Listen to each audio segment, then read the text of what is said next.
Do you guys have a rooster return policy? Yes, we do, actually. For you, we do. Okay, good.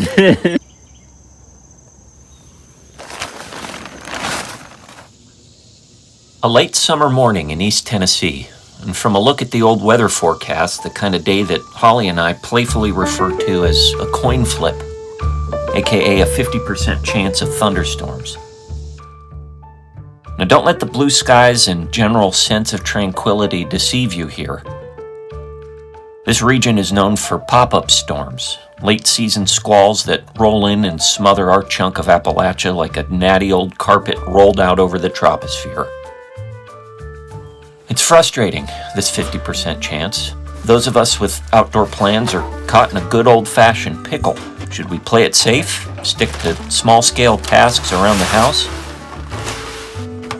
Or do we take the gamble and go for it? Coin flip, forecasts, be stuffed. Well, call me Kenny Rogers, because I'm more than willing to play the odds and drive out to my friends at the Kramer Life. Those of you that have watched the channel are probably familiar with the chicken saga I'm currently involved with. A resourceful local predator has cut our chicken population from around 30 to 15. And in a neighborly push to help me rebuild my flock, the Kramers have invited me out to their homestead to take a look at some young birds they have for sale. So surprisingly, we brought the geese down here, and I put the geese in the water, and they freaked out, and they ran back up, and they wanted nothing to do with it, because we think it's just there's too much overgrowth, and they're afraid of the predators and stuff. I would probably try to cut off. Yeah, so I'll bring my gradual. Yeah, I'll bring my hedge trimmer in here and kind of give them a point of purchase, a beachhead that they can kind of chill out at. And You would have to clean out any of that foliage in the water. in the water. Yeah. Yep. Oh, I'll just bring the lawnmower down in there, and I'll just go in there and mow it down. It's the submersible lawnmower. I've always loved hanging out at the Kramer homestead, admiring the enviable assortment of livestock.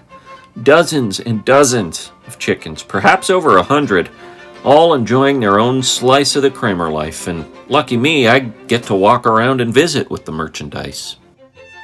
So I'm taking a look at the various chickens here.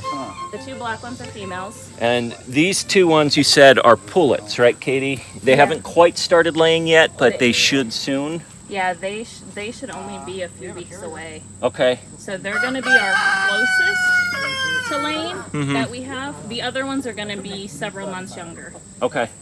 So I would say these ones are at least 4 months, probably getting close. So it won't be long for them. Correct. Okay. And they're part of, you can see their Brahma mix. So the one right here to the left, that's in the front, see her fuzzy feet? She's one of Richard's. So Okay. Lucky's grandchild. This one is Lucky's grandchild. Yep, okay. for sure. And then this one, I'm not sure if it's, I think it's a Brahma, because I think there's fuzzy feet. Uh-huh. But it could be a Bielefelder or a Brahma. Okay. Beautiful birds. This was when we had 2 roosters. And I gotta say, this rooster right here Isn't he is gorgeous? just exquisite. What a specimen. We were going to keep him because he's so beautiful. And he's a good rooster. Like, he protects them, and they like him, but we already have enough roosters, and so we'll have to find him a home. Find him a new home. But he's gorgeous. Well, I would say come home with me, but Conan's coming into his own, my friend. Now, while I'm sold on the 2 pullets, there's still plenty of room back at the old Yosted, and I'm hoping to fix on 3 or 4 more birds to accompany me back home. Katie is happy to oblige and leads me to a coop of beautiful young barnyard mixes, all around a month old, just barely in their big girl feathers. Now, with birds this pretty, it's hard to pick, but after a few minutes, I found 4 that seemed to be calling my name, or at least were the easiest to catch. And while it's hard to tell the difference between a young hen and a young rooster, Sang, known for his chicken expertise, was on hand as a kind of gender umpire. This one he called a female. Do you guys have a rooster return policy? Yes, We do, actually. for you, we do. Okay, good. It wasn't long before I had all the chickens that I could carry, and it was time for me to take them home. Hey, gals. It's a short trip, I promise. So, here I am. with my chickens thanks to Kramer Chicken Incorporated. Not the official name. Probably not the same. But the Kramers have graciously allowed me to be their first customer for the chickens that I so desperately need. So I'm going to drive these guys home, but thank you guys for absolutely. allowing me to get, and I don't know if I mentioned it on this video, but all of these, 5 of these 6 chickens are probably Lucky's grandchildren. How cool is that? Lucky's grandchildren, Lucky's progeny are returning to the homestead. I think that's pretty cool. Yep. Thank you guys. For those of you that don't know, it's my good friend Sang you of doing? Growing Little Country Homestead. Check out his YouTube channel. You just got back from a cool workshop. Yeah, I went to Soda Lands and did a chicken workshop. I'm interested in doing a class just like how Soda Land does it. So That's awesome. I went to go see how he runs his operation and kind of what to expect from people and how people interact. And so I learned a lot yesterday. Are we going to see this on your channel? I hope so. Maybe starting next year I might do. I'm not gonna be like Soda Land where I send out emails nationwide.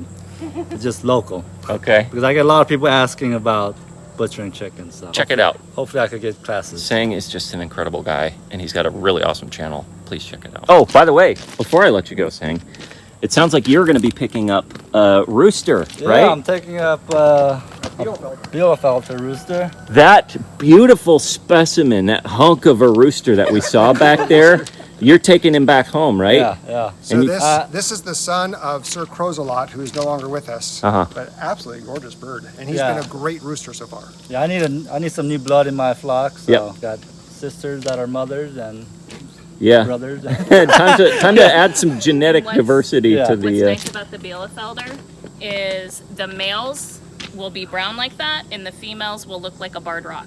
Oh, okay. And so by day 1, by birth, you know exactly if you have males or females. Cool.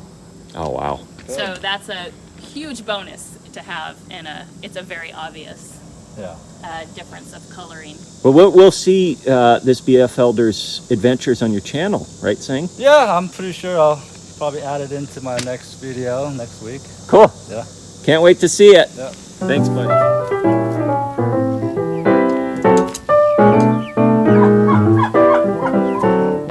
The ride home was uneventful, and while it isn't a long drive, I could tell these chickens had about enough of the cat crates and were ready to see their new home. And while it's typically not advised to keep birds from 2 different flocks together, I thought I would see if the pullets got along with the month-olders, and sure enough, they did.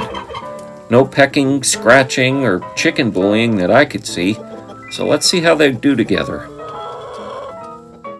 At this point in the day, there's only one thing left to do, and that's to set my trap again. If you watched my last video, then you'll understand how frustrating this whole endeavor has been. Last night was a heartbreaker. The trap had been sprung, the metal door shut, but no animal was inside. Bad bait placement, I learned later. Well, failure is a harsh professor, but an effective one. I won't be making that mistake again. Let's see what we catch tonight. And guess what? It worked, in a manner of speaking. I'd been picturing my white whale as a singular skunk, and here I was with not 1 but 2 raccoons. Brothers, I like to think. Are they the culprits? The shipwrecked expression in their eyes makes me think it's a possibility. And what about the next morning, just to be on the safe side? A possum, a little guy. Again, I wonder if this is my chicken killer, and again, I can't be sure. So I do what I should have done a long time ago. I order a game camera, and I set it up in the chicken run. And you know what happened? Nothing. That's what. Nothing caught on the camera except the birds themselves, moving around early in the morning. Nothing more caught in the trap either. And most importantly, I think, nothing lost.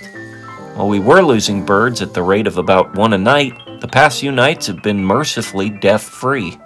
I'll take that as a cautious win. And what about the new arrivals? Well, I'm happy to report that no complaints have been lodged, and the pullets have actually moved out to the main flock, with none of the usual drama. Even though they're only 4 months old, it's almost as if they've been here all along. And as far as the month-olders go, let's just say that I like what they've done with the A-frame. Now, where does this leave me? Are my chicken troubles over? Should I just forget about our old skunk friend? I wish I could tell you the answer to that question, but the truth is, I just don't know. What I do know is that it feels good to rebuild, even if it is slowly.